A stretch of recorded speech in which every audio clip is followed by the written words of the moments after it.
1. So let's be clear, all the examples given within the motion at the very least succeeded at giving people hope. We agree that Alexei Navalny got to the extent that when you thought of democratic Russia, you thought of Alexei Navalny. We tell you that in and of itself is an inherent good insofar as it gave a rallying cry to Russians to have their dissent be as big as it did. To have all of those news coverage particularly focusing on Alexei Navalny and by extension the democracy in Russia that they do not have.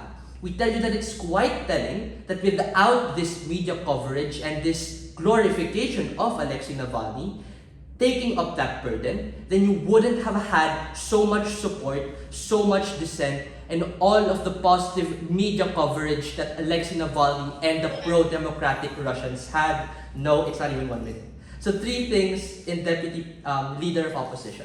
First, why dissent is ultimately harder inside government. Second, why hope is the most important thing in this debate, which is why, we win. And third, why ultimately we outweigh OG. Firstly, on rebuttals. Number 1, even at the point in which the leader is arrested or killed, people panic and get fragmented.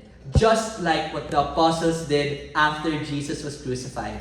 Heck, you know what? Peter even denied him 3 times, right? It's exactly the bedrock of which the Catholic Church stands. Many centuries later, on both sides, authoritarian regimes are messy, fragmented, divided, and scary. That is exactly why we need a single leader glorified in order to have better succession planning among the youth. Yes, these leaders are glorified, but the whole is more than just the sum of its parts. People now rally behind a clear cause and feel a clear sense of belongingness because of the leadership and charisma of these particular leaders. Secondly, DPM tells us that minorities do not get represented.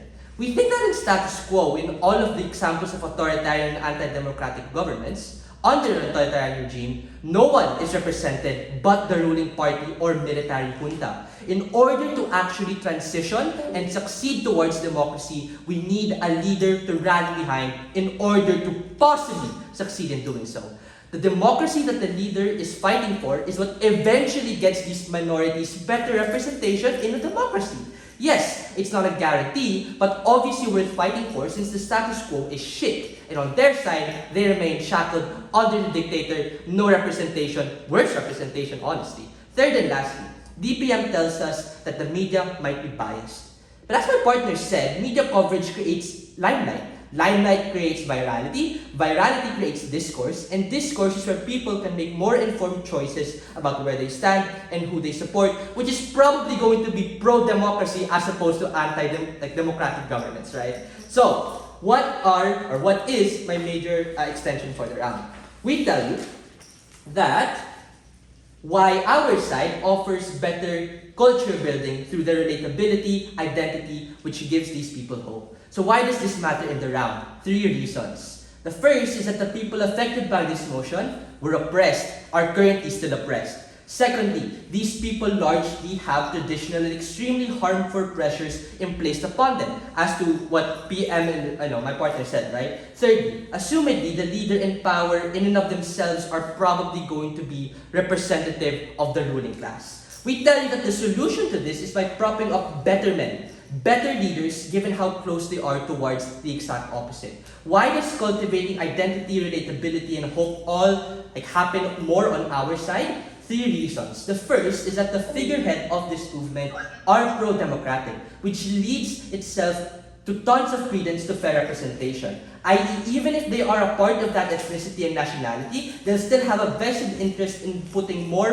fair checks and balances in place when they do decide to win, if they do decide to win. That's literally what their cause is, right? Second, on relatability and hope, they're literally the face of the average of what is most often seen due to their ethnicity, due to their race. This is important, an important nuance, given that these people need a central point of actually being given hope. The point in which we don't have that central point, you likely are going to be more fragmented, which leads to no progress at all. Third and lastly, this relatability is the mechanism that side government just lacks. They said that their comparative is a consensus type, broad agreement type of thing where you don't glorify these leaders and all of that, right? We think that only occurs when you give them a place, a personality, and virality, which creates all of the positive effects and positive media coverage that exists on our side. What are the impacts of this? Two broad-scale impacts. The first is that it centralizes these pro-democratic movements. Centralization entails better planning, more clear goals, less fragmentation. This outweighs OG's point on whack-a-mole, given that it inherently leads you to a more likely chance at better defense, given that you are centralized, right? You can't get defeated in detail. Secondly, even if it doesn't work, we have a hope upon our side. This is why the cult of personalities are so important, because this point of centrality is what incurs change. Note, all of this is what my partner mentioned already. Ultimately, this leads us to just fighting towards a better future. Before 6 minutes, sure. Does CG have? CG, if you don't have... Okay. Sorry, go. Just defend. I'm sorry. So what is your likelihood of support when these groups are overshadowed by the majority and they can just use the vilified individual as representative of the whole movement? At least on our side, although there's a slow diffusion, but you do not burn fast then die. But on your side, you don't have that spark to begin with, right? That's why... Actually, wait, I'll go on to my final part. This is kind of integrated in it. So why do we win, right? Two specific points of weighing. Firstly, on likelihood of just helping better people. Comparing ourselves to OG, at their best, they get defeated smaller, right? They have that, they don't have a bigger spark at all. They just stayed in status quo, assumedly for 50 years, right?